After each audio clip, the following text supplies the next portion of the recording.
Here today to show you how we are going to slow stitch and quilt the teeny tiny Live Well Live Strong quilt. There are about 408 pieces in this little teeny tiny Live Well Live Strong quilt. So I am going to quilt this with hand quilting, and I showed you guys the week before, the method of how to thread baste your quilt.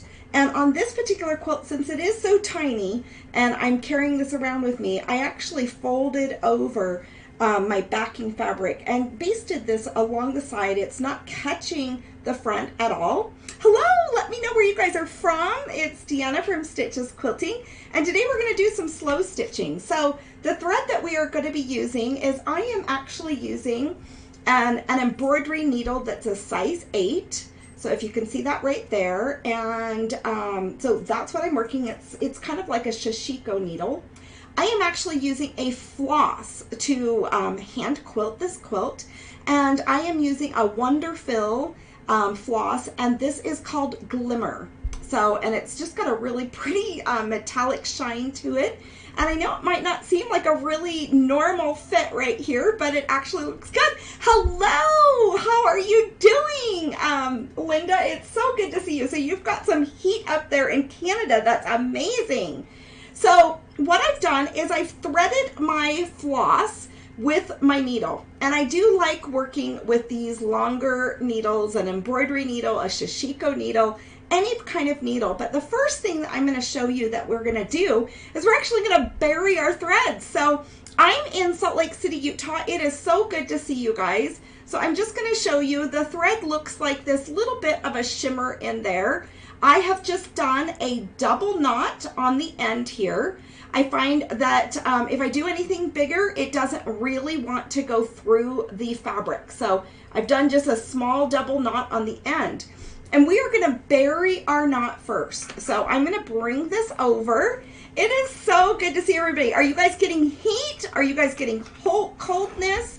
What are you stitching on, and what kind of things are you doing? So I am going to first come over here, because I'm going to, let me go ahead and show you. You can see some stitches right along here. I'm going to the right inside side of this seam. So I'm not stitching in the ditch, because I do want this to be a rather decorative type of quilting that's happening. So I don't want it to be completely invisible. But you can see I'm just doing a nice slow stitch, and it's working out really great.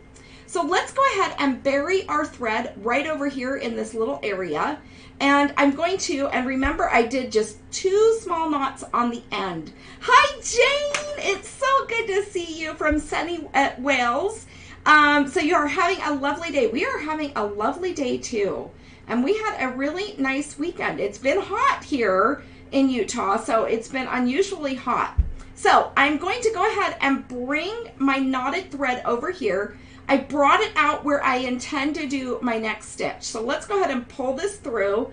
And you're going to see as I pull this through, and my knot is going to get stuck right here. But I'm going to just encourage it to pop through the top fabric, because I'm going to bury the threads underneath. And then this way, hi Joanne, it's so good to see you today. So we're going to go ahead and bury this through. So I might just lift this a slight little bit so you guys can see that's where the knot is right here.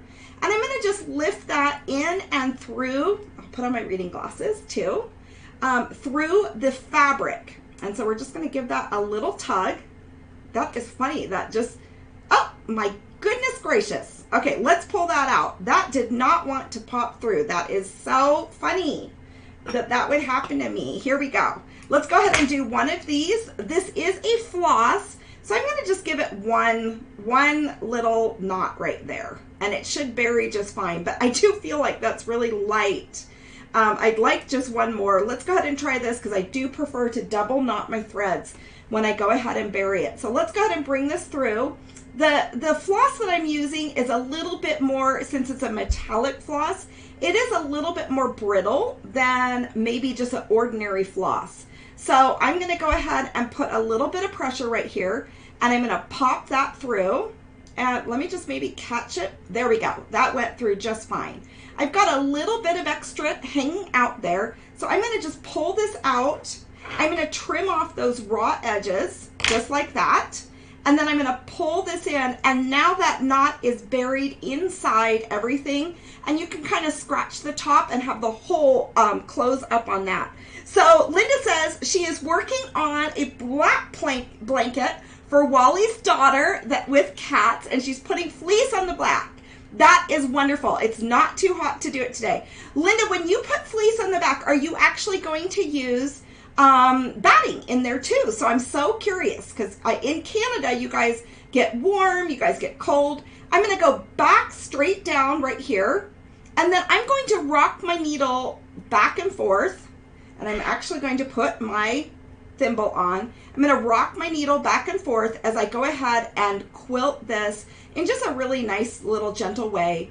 You want to be consistent with your stitches, but you know, it's not going to be perfect, right? And we're going to just catch a few stitches in there. And as we rock that back and forth, we'll be able to have just a couple. So I feel like I'm started here. And let's go ahead and just bring this over. And you know what? I feel like I went a little bit too far there, but that's okay. I'm going to bring that back and then come forward. I've got to put my reading glasses back on. Here we go. So I can actually gauge what I'm stitching and doing a little bit better. So you can see I'm just rocking back and forth, and then I'm just slightly from where you would stitch in the ditch. And I'm going to push this needle through. So depending on what thread you're using, you could really use, and how long you want your needle. It just works out however you want to do, and what weight of thread that you're using on your quilt as you're quilting. So it just depends. You could use a longer embroidery needle if you're actually going through.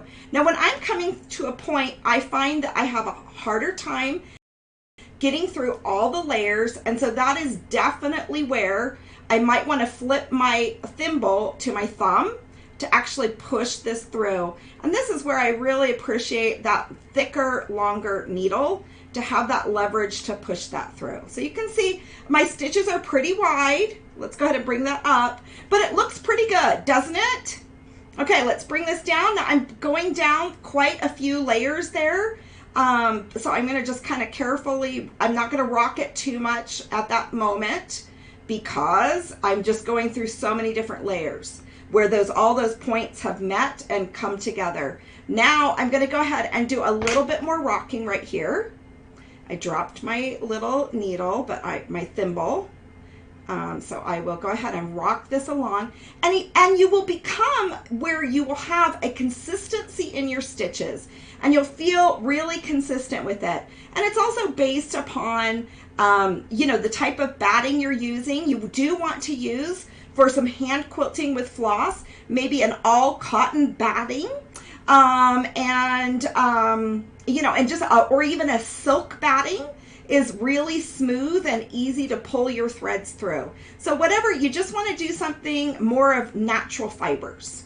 Okay, here we go. So we've came over here to this one side. I'm going to pivot this quilt and then bring this down right here. So over the holiday, we were down at the cabin last Memorial Day. So I didn't do a live. We have actually no service down there. We have a little bit of a booster and just have a tiny bit of service actually inside next to that booster, but certainly nothing where I can stream a video. And then it was kind of funny. It was odd having an odd week last week where it was shorter. It just felt so unusual to have a shorter week. So doesn't that look just so pretty? And I love that little bit of shine and glimmer that this thread is showing. So it's called a Wonderfill, and it's a glamour thread. So it's a Wonderfill, and you would have never thought that I would have selected a thread like this.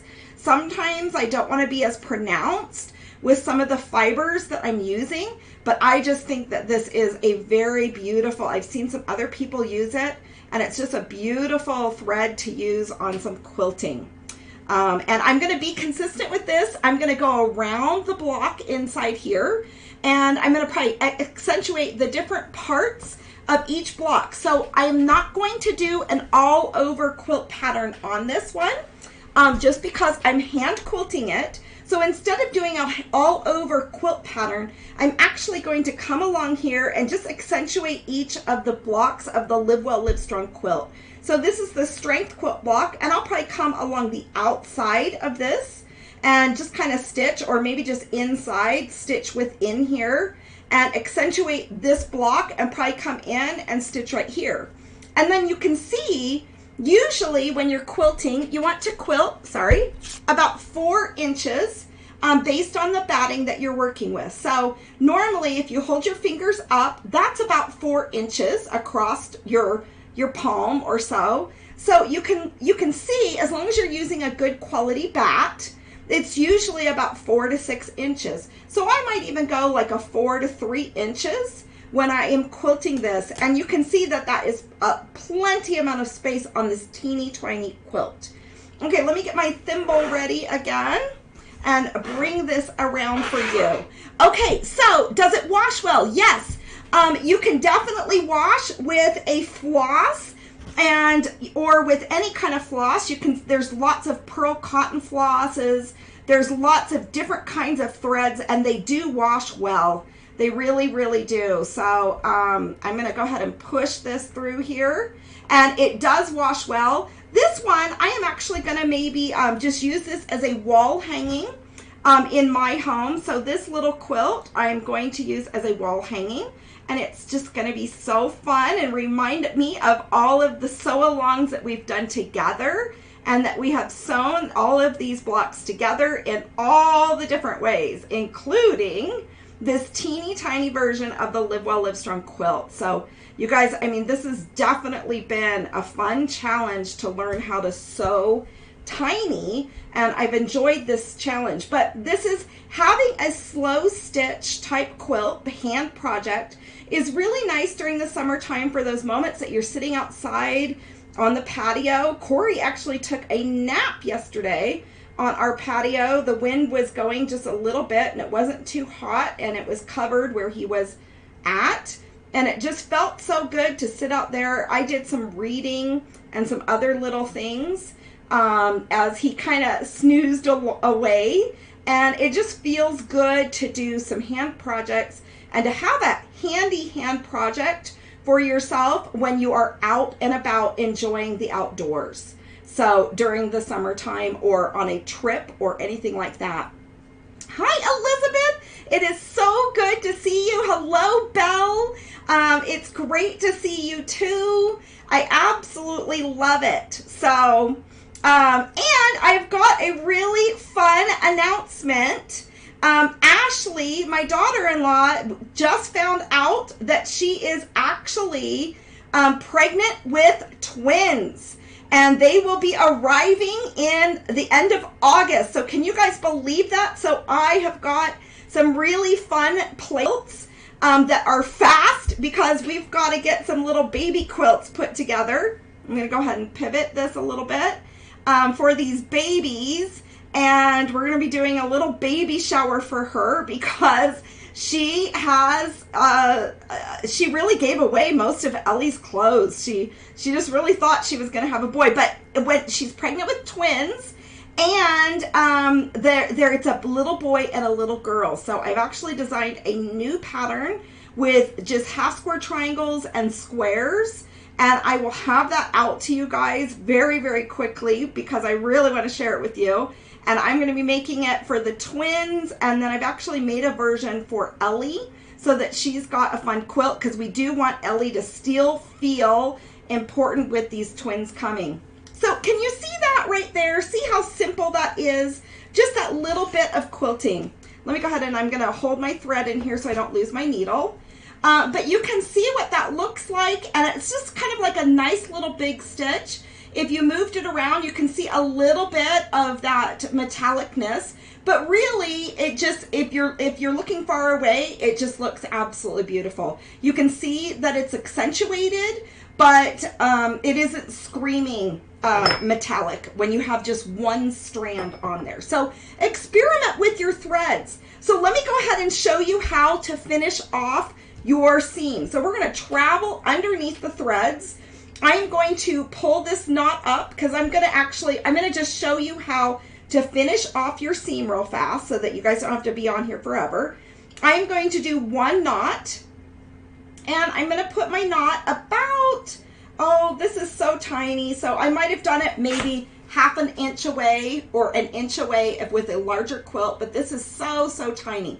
So I just put in a knot about right there. It's hard to see where that knot is, but it's right there.